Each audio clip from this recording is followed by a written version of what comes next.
রোহিত এক বড় সফটওয়্যার কোম্পানিতে কাজ করত, আর ওই কোম্পানিতে শিল্পা নামের মেয়েটিও কাজ করত। তারা একে অপরকে প্রচন্ড ভালোবাসতো। একদিন শিল্পা রোহিতকে বলে, রোহিত, এভাবে আমরা আর কতদিন দেখা করব? আমার মনে হয় এবার আমাদের বিয়ে করে নেওয়া উচিত। আচ্ছা, আমি কালই মা বাবার সাথে কথা বলবো। আর আমার মা বাবা তোমার মতন মেয়ে পেলে কখনোই মানা করবে না। রোহিত, আমি কিন্তু তোমাকে প্রচন্ড ভালোবাসি, আর তোমার বাবা মা যদি আমাদের বিয়েটা না মেনে নেয়, আমি কিন্তু মরে যাব। আর কথা শুনে রোহিত হাসতে হাসতে বলে, শিল্পা, তুমি আমাকে এত ভালোবাসো? আর কি মনে হয় রোহিত, তোমার সাথে যদি আমার বিয়ে না হয়, তাহলে কিন্তু আমি তোমায় মরে গিয়ে ভূত হয়ে ভয় দেখাবো। হ্যাঁ শিল্পা, আজ আমি বুঝতে পারলাম তুমি আমায় কতটা ভালোবাসো। কিন্তু রোহিত, তুমি না হয় তোমার মা বাবাকে আমাদের বিয়ের কথা বলে নেবে, কিন্তু আমার মা বাবা তো তোমাকে না দেখে এই বিয়েতে মত দেবে না। তাতে কি হয়েছে? আমি তোমার গ্রামের বাড়ি গিয়ে তোমার মা বাবার সাথে আমাদের বিয়ের ব্যাপারে কথা বলে নেব। কিন্তু রোহিত, আমার বাবা মা অনেক রাগী। আমি বরং এক কাজ করি, আমি অফিস থেকে ছুটি নিয়ে গ্রামের বাড়ি চলে যাই, আর সেখানে গিয়ে বাবা মাকে তোমার ব্যাপারে সব কথা বলি। তারপর তুমি দুদিন পরে গিয়ে বাবা মার সাথে কথা বলে নিও। হ্যাঁ শিল্পা, সেটাই বরং ঠিক হবে। তুমি চলে যাও, আর আমি দুদিন পরেই যাচ্ছি। সেখানে গিয়ে তোমার বাবা মাকে আমাদের বিয়ের ব্যাপারে কথা বলে নেব। এই বলে শিল্পা তার গ্রামের বাড়ি চলে যায় এবং গ্রামের বাড়ি গিয়ে তার বাবা মাকে রোহিতের ব্যাপারে সব কথা খুলে বলে। দেখ মা, তুই শহরে থাকিস, তোকে নিয়ে আমাদের খুবই চিন্তা হয়, কিন্তু আশা করি তুই নিজের ভালোটা বুঝতে শিখেছিস। তবে রোহিতকে আমি একবার দেখতে চাই, আর তারপরই এই বিয়েতে আমি মত দেব। হ্যাঁ বাবা, রোহিত আর দুদিন পরেই গ্রামে আসছে তোমাদের সাথে দেখা করতে, তখন তোমরা ভালো করে দেখে নিও। মা, গ্রামের লোকেরা এক আজব কথা বলছিল। হ্যাঁ রে মা, ওই গ্রামের জঙ্গলে এক শয়তান ব্রহ্মদত্ত, ও পূর্ণিমার রাতে যেই মানুষের ঘাড়ে চেপে কামড় দেয়, ওই মানুষ ব্রহ্মদত্ত হয়ে যায় আর সারা রাত ঘুরতে থাকে, আর সকালে আবার সে মানুষে পরিণত হয়। তবে ওই মানুষ প্রতি পূর্ণিমার রাতে আবার ব্রহ্মদত্ততে পরিণত হয়। মায়ের কথা শুনে শিল্পা অনেক ভয় পেয়ে যায়। হে ভগবান, দুদিন পরেই তো রোহিত এখানে আসছে, আর দুদিন পরেই তো পূর্ণিমা। হে ভগবান, তুমি রোহিতকে রক্ষা করো।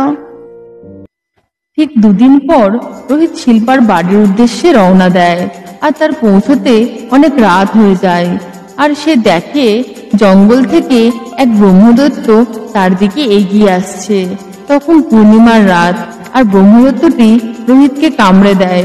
তখন রোহিত আবার ব্রহ্মদত্তে পরিণত হয়ে যায়। পরদিন সকালে রোহিত আবার মানুষে পরিণত হয়, আর শিল্পার বাড়ির ঠিকানা জিজ্ঞেস করতে থাকে গ্রামবাসীদের কাছ থেকে। এইভাবে জিজ্ঞেস করে করে রোহিত শিল্পার বাড়ি এসে পৌঁছে যায়। তুমি ঠিক আছো তো রোহিত? আমি খুব ভয় পেয়ে গেছিলাম, কোথায় ওই শয়তান ব্রহ্মদত্ত তোমাকে কামড়ে না দেয়। কেন শিল্পা, ব্রহ্মদত্ত কামড়ে দিলে কি হবে?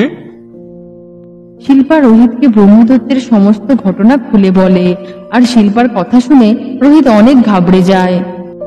এরপর শিল্পার বাবা রোহিতকে ভেতরে নিয়ে যায়, আর তারা দুজনে বসে কথা বলতে থাকে।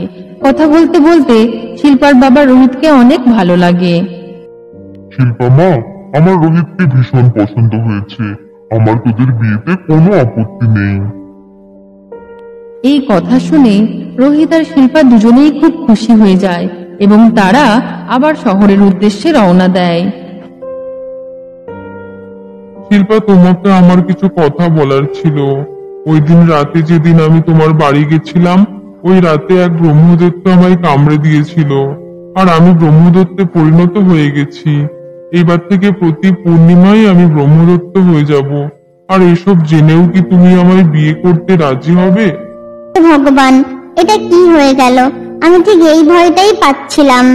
তবে আর যাই হয়ে যাক, আমি তো বিয়ে তোমাকেই করব। আমি আগেও বলেছি, আমি তোমাকে অনেক ভালোবাসি।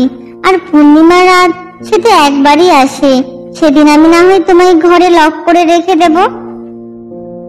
এইভাবে ভালোবেসে অনেকদিন পেরিয়ে যায়। একদিন শিল্পা অফিসে বসে কাজ করছিল। শিল্পাকে কাজ করতে দেখে রোহিত এসে বলে, কি শিল্পা, এখনো কাজ করছো? টাইমটা দেখো, রাত 11টা বাজে। এবার বাড়ি চলো। হ্যাঁ রোহিত, হয়ে গেছে, আর জাস্ট 5 মিনিট। এই বলে রোহিত আর শিল্পা একসাথে বাড়ির উদ্দেশ্যে রওনা দেয় এবং তারা হাঁটতে হাঁটতে রাস্তা দিয়ে বাড়ি ফিরতে থাকে।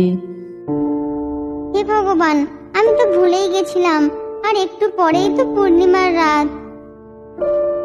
কি হবে শিল্পা, আমি তো আর একটু পরেই আবার ব্রহ্মদত্ত হয়ে যাব। এই বলে রোহিত ধীরে ধীরে এক ব্রহ্মদত্তে পরিণত হয় আর রোহিত জোরে জোরে চিৎকার করতে থাকে। অনেক দিন মানুষ খায়নি, আজ তোকে মেরে এই গায়ের জ্বালা মেটাবো। আয় আয়, এগিয়ে আয়। এটা কি বলছো রোহিত? আমি তোমার শিল্পা, তুমি আমায় কিভাবে মারতে পারো? আর কিছুদিন পরেই আমাদের বিয়ে হবে। কি করছো রোহিত? পিছিয়ে যাও। এই বলে রোহিত ধীরে ধীরে গর্জন করতে থাকে আর শিল্পাকে মেরে তার রক্ত খেয়ে নেয়। পরদিন সকালবেলা রোহিত তার আবার আগের রূপে ফিরে আসে আর সে শিল্পাকে নিচে পড়ে থাকতে দেখে খুব ঘাবড়ে যায়। ঘাবড়ে গিয়ে বাড়ি ফিরে আসে আর বাড়ি ফিরে এসে দরজা বন্ধ করে খুব জোরে জোরে কাঁদতে থাকে। কাঁদতে কাঁদতে রোহিত দেখে এক ডাইনির আওয়াজ। সে তাকিয়ে দেখে, কে কে তুমি?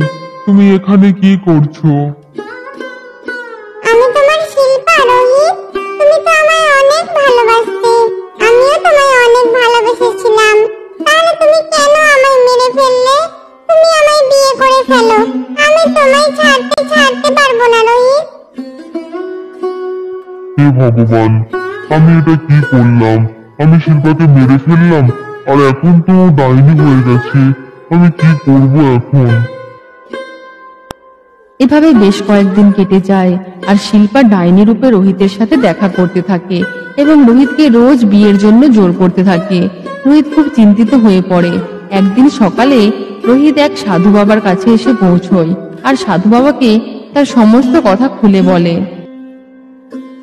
সাধু বাবা, তুমি তো সবই শুনলে, এখন বলো আমি কি করব? আমি কিভাবে শিল্পার হাত থেকে বাঁচবো? ও তো ডাইনি হয়ে গেছে, আর ওর একটাই ইচ্ছে ছিল আমাকে বিয়ে করা। আমি কিভাবে এ থেকে মুক্তি পাবো? আর কি করলে আমি আর কোনোদিনও ব্রহ্মদত্ত হব না? সবই বুঝেছি, দাঁড়া, এর জন্য আমাদের একটা পূর্ণিমার রাতের জন্য অপেক্ষা করতে হবে। এরপর সাধু বাবা তার মন্ত্রশক্তির দ্বারা ডাইনিকে সেখানে ডেকে আনে আর জোরে জোরে মন্ত্র পড়ে ডাইনি আর ব্রহ্মদত্তের বিয়ে দিয়ে দেয়। বিয়ে হয়ে যাওয়ার পর ডাইনিটি মুক্তি পেয়ে যায় আর সেখান থেকে চলে যায়। এরপর সাধু বাবা আরো জোরে মন্ত্র পড়তে থাকে আর ধীরে ধীরে রোহিত ব্রহ্মদত্ত থেকে আবার মানুষে পরিণত হয়। এ কি সাধু বাবা, এখনো তো পূর্ণিমার রাত পেরোয়নি, আর আমি মানুষ হয়ে গেলাম কি করে? সবই আমার মন্ত্র শক্তি। তুমি আর কোনোদিনও ওই ব্রহ্মদত্তে পরিণত হবে না। তুমি এই রূপ থেকে মুক্ত হয়ে গেছো, যাও। এই কথা শুনে রোহিত অনেক খুশি হয়ে যায় আর সাধু বাবাকে ধন্যবাদ জানায়। তো বন্ধুরা, তোমাদের যদি ভিডিওটি ভালো লেগে থাকে তাহলে এখনই একটা লাইক করো আর সাবস্ক্রাইব করে রাখো, যাতে পরবর্তী ভিডিও আসার সাথে সাথে তোমরা নোটিফিকেশন পেয়ে যাও।